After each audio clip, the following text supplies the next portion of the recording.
Hi, it's Ronnie with Plan to Eat, and today I want to show you the difference between notes and ingredients on the Plan to Eat planner and why you would use them. Ingredients and notes on the Plan to Eat planner are things that you can use to remind yourself of either ingredients or items that you need to buy at the grocery store, or to remind yourself of an event or an activity that is pre-scheduled. So an ingredient, when you add it to the planner, is going to also be added onto your shopping list. So let me show you how that works. All you need to do is tap on a date, and you're going to see the option here in the middle to plan ingredient. Now, when I'm in here, I can just add a simple ingredient. And then when I tap next, it's going to ask me what mealtime I want to add this ingredient to, and I can add it here on my planner. And so now eggs are added here on my planner. And then when I go to my shopping list, we're also going to see that eggs are added here under the dairy section. Now, back on the planner, maybe we are having friends over for dinner a certain night, and I want to be reminded of that. So when I go to create my meal plan, I know to plan around them. So then all I need to do is tap on a date and use the plan note option. And here I can add in my note. And now it's going to be grayed out on here because it's a note. So it's just a reminder. It is not affecting my shopping list or any other part of the Plan to Eat.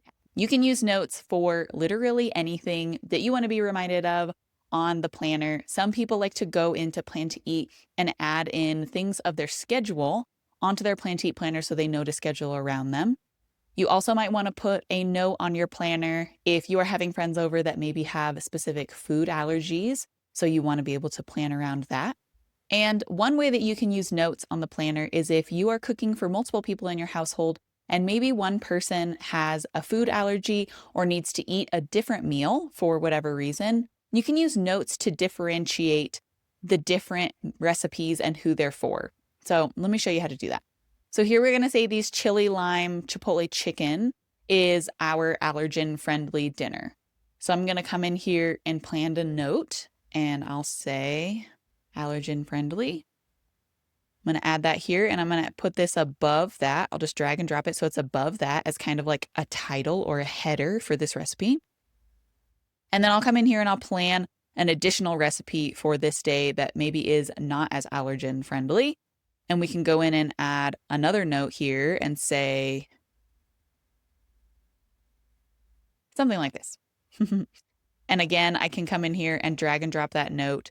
So they act basically as separators in between the different recipes. You could, put these notes as somebody's name and say, this is Riley's dinner, and then put that dinner below it. And same for ingredients. You can also use them however you like. They don't just have to be for food ingredients that you want to go on your shopping list.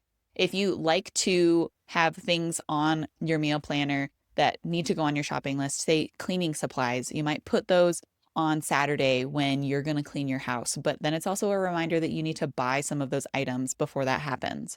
However you want to use it, just remember that ingredients affect your shopping list and notes only affect your planner. If you have questions about this, you can always email us at help@plantoeat.com. We'd be happy to answer any questions you have about this feature or any other feature of Plan to Eat. Thank you so much for watching, and I will see you again soon in another video.